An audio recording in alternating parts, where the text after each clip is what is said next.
Halo teman-teman, selamat datang. Hari ini kita akan membahas beberapa berita menarik dari dunia sains dan teknologi. Baru-baru ini ada banjir parah di Texas, Amerika Serikat. Kejadian ini membuat banyak orang kembali membicarakan tentang teknologi yang disebut penyemaian awan. Ini adalah cara untuk memodifikasi cuaca. Caranya adalah dengan menyebarkan zat khusus, seperti perak iodida, ke udara. Zat ini akan membantu uap air di awan untuk berkumpul dan akhirnya turun sebagai hujan. Teknologi ini sebenarnya sudah resmi digunakan di Texas untuk menambah curah hujan dan sudah ada sejak lama. Jadi ini bukan teori konspirasi, melainkan sebuah praktik sains yang sudah mapan. Namun, ada beberapa orang yang menyebarkan informasi berlebihan, seolah-olah teknologi ini bisa menciptakan air dalam jumlah yang sangat besar secara tiba-tiba. Para ahli sudah menjelaskan bahwa itu tidak benar. Penyemaian awan hanya bisa sedikit meningkatkan hujan di daerah kering, tapi tidak bisa menciptakan air dari udara kosong. Sebagai info tambahan, hujan terjadi secara alami saat uap air di awan menjadi dingin dan berat, lalu jatuh ke bumi sebagai tetesan air. Selanjutnya, ada kemajuan luar biasa di bidang teknologi kuantum. Para ilmuwan berhasil membuat sirkuit kuantum yang bisa bekerja pada suhu ruangan biasa. Ini adalah sebuah terobosan besar, karena biasanya teknologi kuantum butuh suhu yang super dingin. Penemuan ini bisa mempercepat pengembangan komputer kuantum di masa depan. Selain itu, mereka juga menemukan partikel super kecil baru yang bisa membuat perangkat elektronik bekerja jauh lebih cepat. Ada juga temuan lain di mana mereka bisa mengontrol arus listrik di dalam bahan super tipis bernama grafena tanpa perlu menggunakan magnet. Inovasi lainnya termasuk pengiriman informasi secara aman melalui saluran kuantum sepanjang 11 mil dan pengembangan sistem yang bisa mengurangi gangguan atau noise, sehingga alat-alat sensitif seperti alat diagnosa medis bisa bekerja lebih akurat.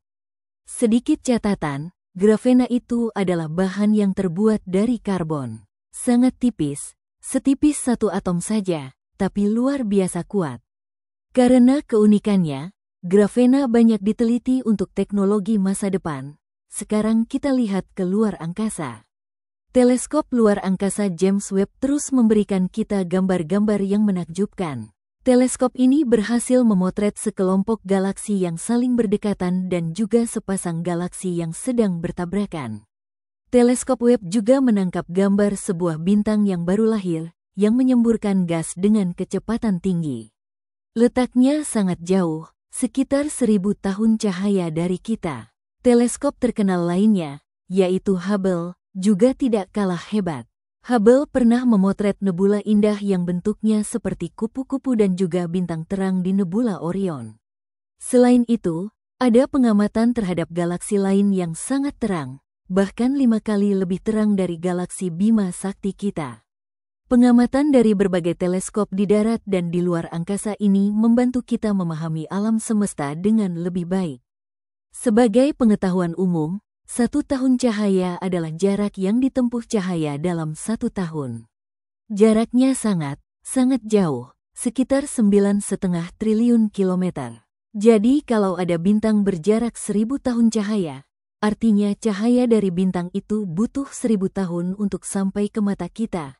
Kita beralih ke teknologi kecerdasan buatan atau AI, khususnya chatbot. Sebuah penelitian di Australia menemukan hal yang sedikit mengkhawatirkan. Mereka mencoba menyuruh beberapa chatbot terkenal untuk memberikan nasihat medis yang salah, tapi dengan cara yang terdengar sangat meyakinkan. Hasilnya, hampir semua chatbot mau melakukannya, bahkan sampai mengarang referensi ke jurnal ilmiah yang tidak ada. Hanya satu chatbot bernama Claude yang sering menolak permintaan berbahaya tersebut. Ini menunjukkan betapa mudahnya orang yang tidak bertanggung jawab menggunakan AI untuk menyebarkan informasi kesehatan yang salah. Hal ini bisa berbahaya dan merusak kepercayaan masyarakat pada vaksin atau pencegahan kanker. Para peneliti pun menyerukan agar ada filter keamanan yang lebih ketat pada chatbot. Bos dari perusahaan OpenAI juga mengingatkan kita untuk tidak langsung percaya begitu saja pada semua yang dikatakan oleh AI. Sekadar info, chatbot adalah program komputer yang dirancang untuk bisa mengobrol dengan manusia. Dia menggunakan kecerdasan buatan untuk memahami pertanyaan kita dan memberikan jawaban yang terdengar seperti manusia. Asli, terakhir, mari kita terbang ke planet Mars.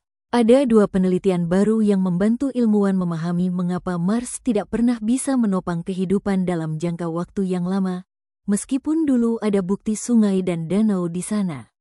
Studi pertama menemukan bahwa bebatuan di Mars menyerap banyak gas karbon dioksida dari atmosfer.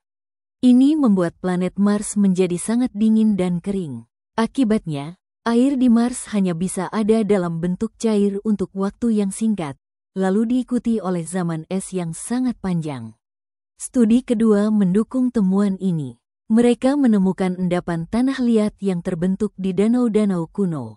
Tempat-tempat ini seperti oase atau sumber air di tengah padang pasir. Di oase inilah kehidupan mungkin bisa bertahan untuk sementara waktu. Jadi, kesimpulannya adalah Mars hanya menawarkan tempat tinggal yang layak di beberapa lokasi dan hanya untuk waktu yang singkat, bukan di seluruh planet secara terus-menerus. Inilah sebabnya mengambil sampel batuan dari Mars sangat penting untuk dipelajari lebih lanjut. Sebagai catatan kecil, Mars dijuluki planet merah karena permukaannya kaya akan besi oksida, atau dengan kata lain, karat. Debu karat inilah yang memberikan warna kemerahan pada langit dan tanahnya. Semoga informasi ini bermanfaat dan menambah wawasan kita semua ya.